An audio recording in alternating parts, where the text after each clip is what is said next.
الرحمن الرحیم۔ صحیح بخاری حدیث نمبر 672۔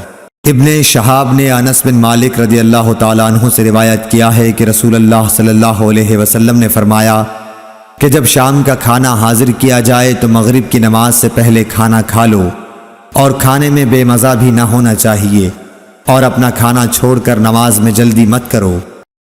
اللهم صل على محمد وعلى آل محمد كما صليت على إبراهيم وعلى آل إبراهيم إنك حميد مجيد اللهم بارك على محمد وعلى آل محمد كما باركت على إبراهيم وعلى آل إبراهيم إنك حميد مجيد۔